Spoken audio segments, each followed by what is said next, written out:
Hi students, இந்த வீடியோவில் நம்ம சில செயல்களை நிச்சயம் பண்ணி தான் ஆகணும் அப்படின்ற மாதிரியான வார்த்தைகளை எப்படி இங்கிலீஷில் சொல்கிறது அப்படின்னு கற்றுக்கலாம்.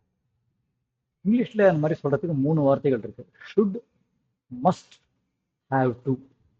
இந்த ஷுட்டுங்கிறது நீ பண்ணினா உனக்கு நல்லது அப்படின்ற அர்த்தத்தில் வரும்போது ஷுட்டு சொல்லலாம். உனக்கு பிடிக்குதோ இல்லையோ நீ கண்டிப்பாக பண்ணித்தான் ஆகணும், உனக்கு வேணும்னா இதை செஞ்சுத்தான் ஆகணும் அப்படின்னு சொல்லும்போது மஸ்டோ இல்லை ஹாவ் டுவோ ரெண்டுத்துல ஏதாவது ஒன்று யூஸ் பண்ணலாம். ரிட்டர்ன் அப்படின்னா ஒன்று திரும்பி போகிறது, அது இல்லாட்டி ஏதாவது ஒன்று திருப்பி கொடுக்கறதுக்கு பேர் ரிட்டர்ன்னு சொல்லுவோம். மேக், டூ, அது ரெண்டுத்துக்குமே செய் அப்படிங்கிற அர்த்தம் தான் வரும். ஆனால் ரெண்டும் வேற வேற மாதிரி யூஸ் பண்ணணும். அர்த்தம் கிட்டத்தட்ட ஒரே மாதிரி தான் வரும், வேற வேற சமயத்தில் யூஸ் பண்ணணும். பிரிங்குன்னா ஏதாவது ஒன்று கொண்டு வர்றது, இது பிரிங். இப்போ இதெல்லாம் யூஸ் பண்ணி எப்படி சென்டென்ஸ் பண்றது அப்படின்னு பார்க்கலாம். Dia is having her exams next month. She must study hard because she is weak in maths. She can take help from her friend Ritish. Ritish is good in maths. She asked Ritish, "Hi Ritish, I want to know how to do math sums. Can you teach me?" "Sure, Dia. Bring your maths book. I will teach you," said Ritish. Dia went to Ritish's house. "Hi Ritish, can you make me some tea before starting?" asked Dia. Ritish taught her for 1 hour. "Now you have to do these sums to practice," said Ritish. "Thank you, Ritish. It's late. I have to go home now," told Ria and returned back to her home. இப்போ இதுல சில புது வார்த்தைகள்லாம் இருக்கு. சிலதெல்லாம் இந்த மஞ்சள்ல highlight பண்ணிருக்கேன், அது என்னன்றதை கத்துக்கணும்.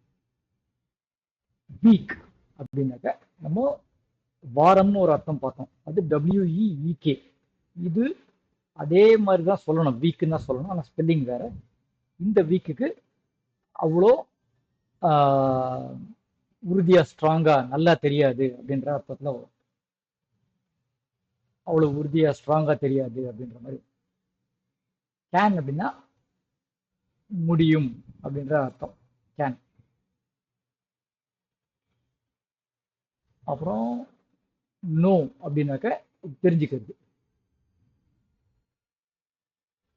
அப்புறம் டாட் அப்படின்னாக்க டீச்னு ஒரு வார்த்தை இருக்கு. டீச்னா சொல்லி கொடுக்குறது, அது அதோட பாஸ்ட் டென்ஸ், அதாவது இது முடிஞ்சு போனேன் பழைய, அதாவது பாஸ்ட் டென்ஸ் சொன்னோம் இல்லையா, நம்ம கடந்த கால சொல். டீச்சோட நேத்தி டீச் பண்ணேன்னு சொல்றதுக்கு டாட்னு சொல்லணும்.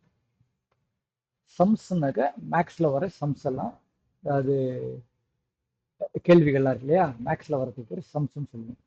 ப்ராக்டிஸ்னாக்க இது பயிற்சி எடுக்கிறது. லேட் அப்படின்னாக்க நேரம் ஆயிடுச்சு அப்படின்னு அர்த்தம். ஓகே, இப்போ இந்த அர்த்தமும் புரிஞ்சிருக்கும். இப்போ நீங்க என்ன பண்ணுங்க, உங்களுக்கு இதோட அர்த்தம் புரிஞ்சிச்சா இல்லை அப்படின்றத ஒரு தரம் கவனிங்க, ஒரு தரம் யோசிச்சு பாருங்க. இப்போ வீடியோ பாஸ் பண்ணிட்டு யோசிங்க, யோசிச்சு பார்த்துட்டு வீடியோ ரன் பண்ணுங்க. நான் தமிழ்ல அர்த்தம் சொல்றேன். தியாவுக்கு அடுத்த மாசம் எக்ஸாம்ஸ் வருது, எக்ஸாம்ஸ் இருக்கு. அவோ கஷ்டப்பட்டு படிக்கணும், படிச்சு ஆகணும். ஏன்னா அவோ மேக்ஸ்ல அவ்வளோ நல்லா தெரியாது, வீக்.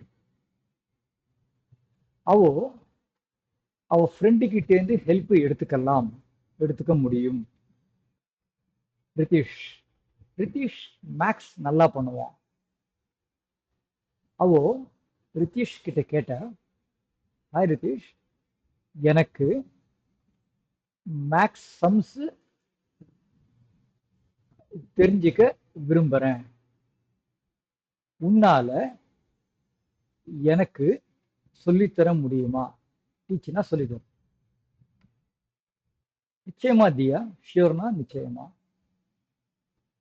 உன்னோட மேத்ஸ் புக்கை கொண்டு வா, நான் உனக்கு சொல்லித்தரேன் அப்படின்னு ரிதீஷ் சொன்னான். தியா ரிதீஷோட வீட்டுக்கு போனா. ஹாய் ரிதீஷ், எனக்கு நீ கொஞ்சம் ஆரம்பிக்கிறதுக்கு முன்னாடி டீ போட்டு தர முடியுமா? அப்படி தியா கேட்டான். ரிதீஷ் அவளுக்கு 1 மணி நேரத்துக்கு சொல்லி கொடுத்தான். இப்போ நீ இந்த சம்ஸ் எல்லாம் பயிற்சி செஞ்சே ஆகணும் அப்படின்னு ரிதீஷ் சொன்னான். நன்றி ரிதீஷ், தேங்க்யூ அப்படின்னா நன்றின்னு அர்த்தம்.